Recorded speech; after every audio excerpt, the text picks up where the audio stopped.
আমি চৰকাৰৰ তৰফৰ পৰা জিলা প্ৰশাসনক নিৰ্দেশ দিছোঁ যাতে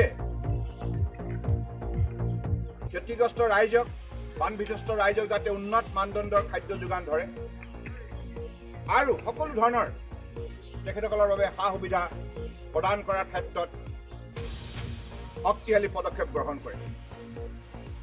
আজি মৰিগাঁৱলৈ আহি মনসা পঞ্চায়তৰ মদনাবৰী গাঁৱলৈ গ'লোঁ। তাত আমাৰ ক্ষতিগ্ৰস্ত বান বিধ্বস্ত ৰাইজৰ লগত মত বিনিময় কৰিলোঁ। তেখেতসকলক মই সুধিলোঁ যে আপোনালোকে খোৱা বোৱা বস্তু পাইছেনে? সকলোৱে একেমুখে কৈছে আমি পাইছোঁ, আমি কোনো ইয়াত অভাৱ উপলব্ধি কৰা নাই। আনকি তেখেতসকলে চিকিৎসা ক্ষেত্ৰতো সকলো ধৰণে সেৱা লাভ কৰাৰ কথা তেখেতসকলে উল্লেখ কৰিছে।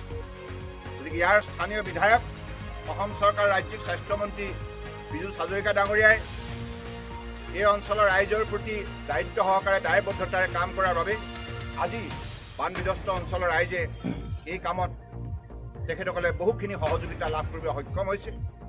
আৰু সমান্তৰালভাৱে মৰিগাঁৱৰ আমাৰ বিধায়ক ৰামাকান্ত দেউৰী ডাঙৰীয়াও বান বিধ্বস্ত ৰাইজৰ খা খবৰ ৰাখি চৰকাৰৰ সাহায্য বিতৰণ যাতে সঠিক হয় ইয়াৰ প্ৰতি চোকা দৃষ্টি ৰাখিছে।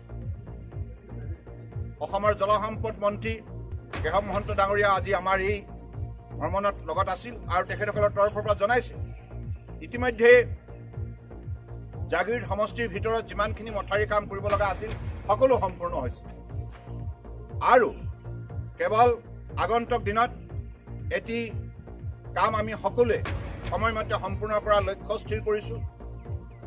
7.5 কিলোমিটাৰ জাগিৰ সমষ্টি আৰু লাহৰীঘাট সমষ্টিৰ সীমামূৰীয়া অঞ্চলৰ যিটো মথাউৰি পূৰ্বতে পঞ্চায়তে নিৰ্মাণ কৰিছিল, কিন্তু এতিয়া ইয়াৰ জৰাজীৰ্ণ অৱস্থা, গতিকে ইয়াক পুনৰ নিৰ্মাণ কৰাৰ বাবে সিদ্ধান্ত গ্ৰহণ কৰা হৈছে।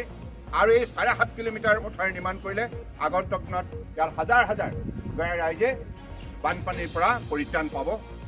আৰু সমান্তৰালভাৱে অসম চৰকাৰৰ তৰফৰ পৰা 28 কোটি টকা ব্যয় কৰি মিকিৰিগাঁও কাঠনি আৰু কাঠনি আৰু পলাশগুৰি এই দুইটা প্ৰকল্পৰ কাম ইতিমধ্যে দ্ৰুতগতিত চলিছে আৰু কম দিনৰ ভিতৰত ইয়াৰ কাম সম্পূৰ্ণ হ'ব।